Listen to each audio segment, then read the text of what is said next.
não parar, não precipitar e não retroceder. Então dizer para esse cara, sabe quando nós vamos parar? Nunca. Nunca na sua porca vida. O canal tranquilo? Então, na nossa comunidade do YouTube a gente sempre deixa alguma postagem juntamente com alguns links de livros para vocês adquirirem. E também deixamos sempre aqui nos comentários e na descrição do vídeo nossas redes sociais. Então se inscreva no canal, siga a gente nas redes sociais e quem puder apoie o nosso canal financeiramente. Temos Pix, Vaquinha, Apoios e temos nosso conto também para quem quiser nos ajudar. Tranquilo? É isso aí. Sempre com Deus, pátria, família e liberdade por um Brasil melhor. Valeu!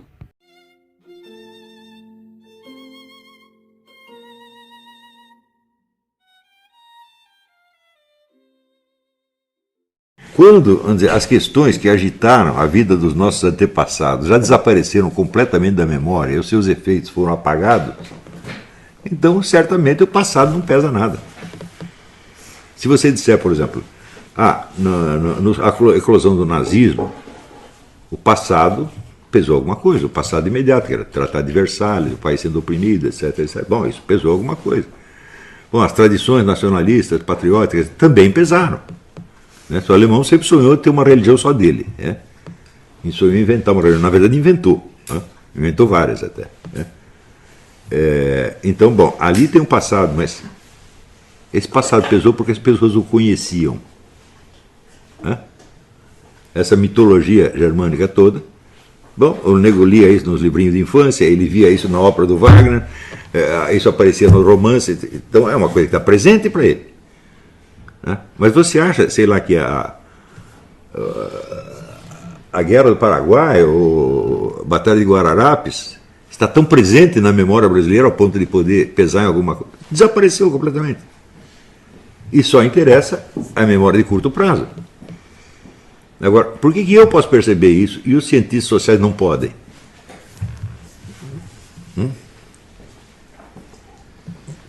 É simples. Eles saltaram direto de uma incultura ginasiana para uma formação especializada numa determinada ciência. E eles acreditam que estão dominando a coisa, mas eles não entendem o discurso geral. Eles não entendem a língua geral. E eles não têm pontos de comparação. Você não conhece a história, não é só a história dos acontecimentos políticos, é a história da mentalidade, a história das ideias, dos símbolos, dos valores, da história da imaginação. Tudo isso é o que dá densidade ao que você diz. Então, por exemplo, você pode aprender na escola que houve um estilo naturalista. Ele pega a definição do estilo e acredita que conhece aquilo. Mas eu vou dar um exemplo para vocês. O naturalismo surge na Europa inspirado pelos progressos da ciência natural, especialmente o darwinismo. Não é isso? Os estudos sobre hereditariedade, genética, etc. E, então, aparentemente, você podia explicar a conduta de uma pessoa por fatores genéticos ou fatores evolutivos. E toda a obra do Émile Zola é mais ou menos assim. Daí tem um sujeito aqui nos Estados Unidos que quis apenas copiar o Émile Zola. Esse sujeito chamou-se Frank Norris. Ele escreveu um romance chamado McTeague, é o nome do personagem, que depois foi filmado pelo Erich von Stroheim, um dos grandes filmes de todas as épocas. E ver, uma coisa é você ser naturalista em Paris, mas o McTeague pegava como, o Frank Norris, o autor, pegava como cenário assim, a América inteira, todo o imenso território americano. Então, uma coisa é você falar de determinismo geográfico, por exemplo, se inspirando em Thomas Buckle, né, como uma teoria que você leu. Outra coisa é você ver as pessoas assim como minhoquinhas dentro de um território imenso do tamanho da América. Então, hoje em dia ninguém aguenta mais ler o romance naturalista, você lê só por curiosidade. Mas o livro do Frank Norris, ele tem dá um alcance simbolista para o naturalismo. Então, você lê o livro do Frank Norris, você vê, ele evoca a frase do Pascal, para mim evoca pelo menos, a solidão desses espaços infinitos me apavora. Qual o título do livro mesmo? McTeague, E-A-G-U-E. É a história de um dentista que é um sujeito meio primitivo, um homem muito forte e muito violento. Ele casa com uma moça, daí a moça ganha na loteria, mas não quer dar o dinheiro para ele, ele mata a mulher e foge com o dinheiro. E daí tem um outro cara que persegue ele.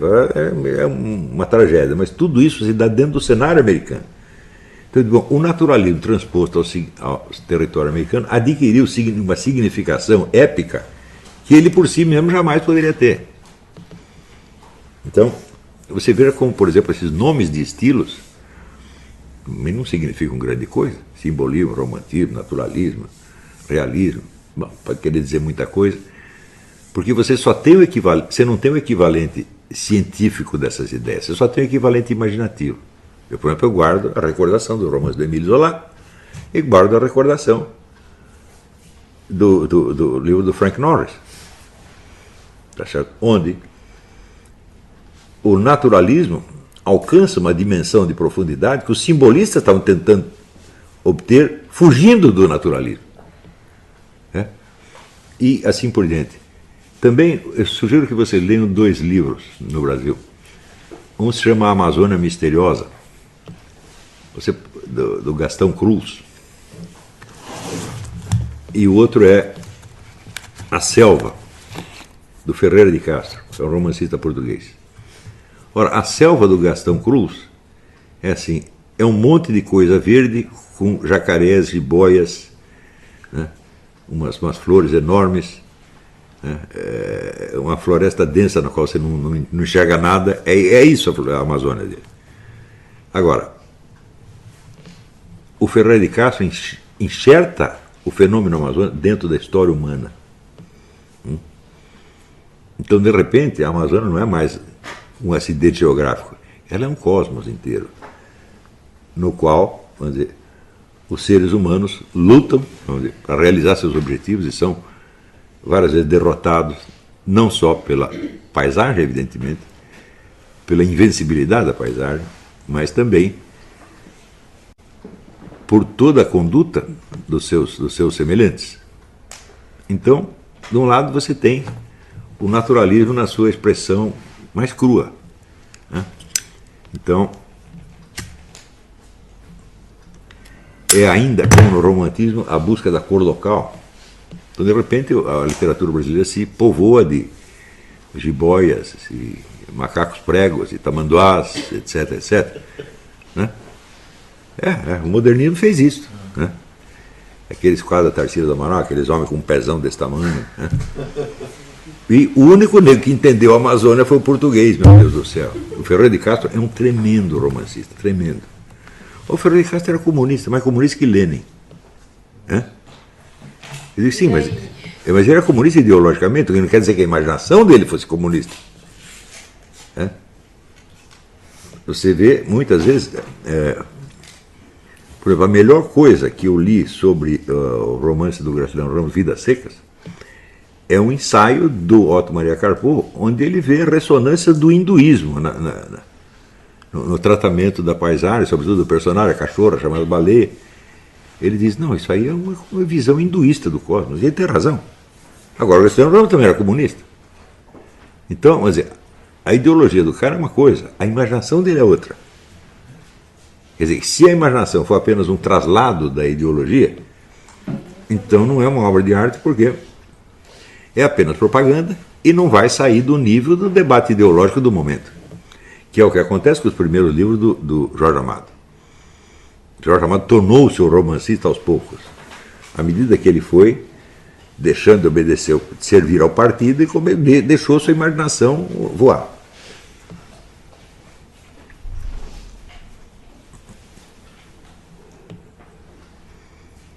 Então, vamos ver, se hoje fosse possível criar, vamos dizer, um romancista da envergadura, um Graciliano Ramos ou de um Jorge Amado, mesmo que os dois fossem comunistas, eu me daria por satisfeito. Porque a nossa luta aqui não é na esfera ideológica. Né? Mesmo na área propriamente política, né? Você achar que os movimentos políticos se definem pela sua ideologia é coisa que só um imbecil como Marco Antônio Villa pode acreditar. Porque você pega o movimento comunista, ele mudou de ideologia 500 vezes. Mas, estrategicamente, ele continuou unido. Então, os movimentos políticos, eles têm uma unidade de tipo estratégico, não de tipo ideológico. A ideologia é um discurso de autojustificação. Não é isso? Então, o discurso de autojustificação tem tanto a ver com a natureza da ação política, quanto as desculpas que o assassino inventa para o crime que ele cometeu tem a ver com a realidade do crime. Quer dizer, se é uma autojustificação, então é evidente que é um monte de história da carochinha. Né? Claro que a ideologia pode afetar a mentalidade das gerações seguintes. O sujeito entra no movimento comunista e já recebe o impacto daquela ideologia, mas isso não quer dizer que a prática dele de todos os dias vai refletir essa ideologia. Não, ela vai refletir a estratégia e a tática que estão em ação no momento. Não é isso? E a flexibilidade disso é imensamente grande. Não é isso? Então, quando você vê, por exemplo, quando estoura a guerra, a União Soviética para de fazer discurso contra o Ocidente e cria o discurso do Fronte Popular. Todos são bem-vindos, os burgueses, né? Vamos nos aliar com os burgueses. Os burgueses deixaram de ser os maiores criminosos, porque tinha um criminoso mais perigoso. Então, isso pode mudar 500 vezes. Né? Isso quer dizer que, para você conhecer a história de um movimento político, você precisa ver a tensão dialética entre discurso e ação. E é muito complicado esse jogo. Né? Então, por exemplo, você pensa que os muçulmanos querem vir e implantar o Islã e botar uma doutrina islâmica na cabeça de todo mundo. E por que estão estuprando todas essas mulheres na Europa? Quer dizer, antes de você tornar a plateia sensível ao discurso islâmico, você precisa esculhambar com o restinho de civilização que tem ali. Primeiro precisa produzir o caos. De onde vem isso? Isso vem da alquimia. Solve et coagula. Primeiro você dissolve, para depois que você criar uma nova coagulação, uma nova forma. Então você entende por que o Islã, com todo o seu discurso moralista, fomenta a imoralidade. É uma operação alquímica. Isso sempre funciona. O comunista é a mesma coisa. Ele promete a liberdade sexual para todo mundo, vamos fazer a gandaia geral. Por exemplo, entre as duas guerras, Berlim é chamada capital mundial do pecado, não é isso? E no começo da Revolução Soviética também havia teóricos da liberdade sexual, Alexandre Kollontai e outros. Daí fizeram a Revolução, Lenin imediatamente mandou parar com a gandaia. E matou quem insistia. A delinquência juvenil. Né? O Partido Comunista durante décadas fomentou a delinquência juvenil na Rússia. Então, logo tomaram o poder, mandaram matar todos. Eles acabaram com o problema da delinquência juvenil, matando os seus agentes. Então, o que é isso aí? Solve e coagula. Agora, se você chegar no Brasil e disser, olha, para você entender um pouco o processo político, você precisa estudar algo de alquimia, eles vão rir na sua cara. Quando, na verdade, todos os estrategistas políticos do mundo sabem disso. Agora, para você saber disso, você precisa ter estudado um pouco. E você precisa ter, não é você estudar a coisa especializada na qual você está interessado por motivos práticos no momento. E muito menos que você está interessado para passar de ano, para tirar um diploma. Você precisa entrar na cultura humana. Vamos dizer, no mínimo, a cultura ocidental. Então, o cânone ocidental, bom, ele não é o suprassumo, ele não é o máximo.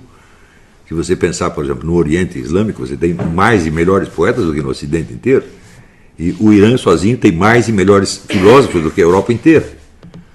Então você pode ampliar, depois pode e deve ampliar. Mas se você não pega nem o que está mais próximo de você, então você não tem um vocabulário comum para você discutir com outros intelectuais do mesmo nível. Então, a aquisição do cânone é um elemento fundamental para o desenvolvimento da sua inteligência. Você não vai usar para nada, tá certo? Porque não se trata de subsidiar a sua ação, tá certo? Mas trata de subsidiar você. Né? Você não está pensando na ação, você está consertando o agente primeiro. Então, isso aí é tudo uma ação imanente. O que você aprende fica em você. Para que isso expressa depois sob a forma de uma ação e de uma ação pública, bom, transcorre muito tempo. E a primeira ação que é obrigatória é o trabalho que você mesmo vai fazer em cima desse cânone. O seu trabalho de compreensão disso, isso serão as suas obras. Você não está mudando nada na ordem das coisas, você não está fazendo uma reforma administrativa, você não está, sei lá, resolvendo o famoso problema da fome no Nordeste, o qual não existe. Né? E o brasileiro é um povo muito bem alimentado. O brasileiro falta sapato, moradia, transporte, serviço médico. A única coisa que não falta é comida. A comida do Brasil até era uns anos atrás, anormalmente barata. Mas o próprio fato de você lançar uma campanha contra a fome, quando o que está faltando não é comida, e sim tudo ou mais, ele já é uma prova de alienação. Porque a fome é um símbolo da miséria geral. Não é? Você pode tomar o símbolo pelo simbolizado, e aí você está espalhando confusão. Então, falei miséria, eu fui saber o que era miséria era quando fui para a Romênia, antes eu não sabia, não. Eu tentei imaginar que miséria é aquilo que tem no Brasil. Na Romênia tem leproso andando na rua, gente. Você já viu isso no Brasil?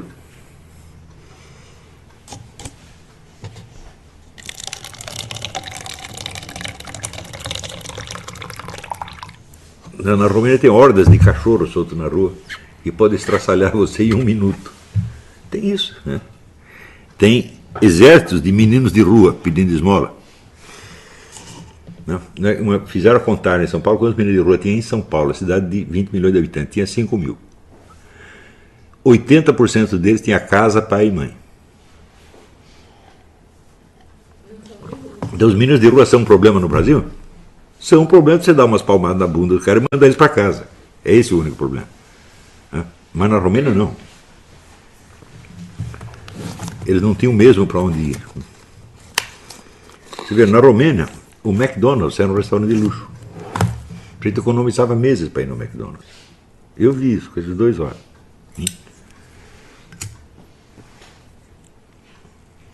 Eu fiquei com vergonha da choradeira brasileira. Aqui você vê também choradeira. Você vê os negros aqui chorando o tempo todo. Que eles são oprimidos, que eles são discriminados, etc, etc. Os negros americanos são a 18ª economia do mundo. Superior à da Arábia Saudita. Superior à da Suécia. Então você imagina, assim, o bisavô desses caras foi escravo, pô. Ele chegou aqui no fundo do poço. 2 gerações depois ele está no topo. E quanto mais sobe, mais reclama. Isso aí é total alienação, é incapacidade de você julgar a situação real. Então, aí surge o problema, quer dizer, o que eu devo ler? Você deve ler aquilo que todos sempre leram em toda parte. Você deve ler Homero, deve ler Shakespeare, deve ler Dante, deve ler Goethe, né?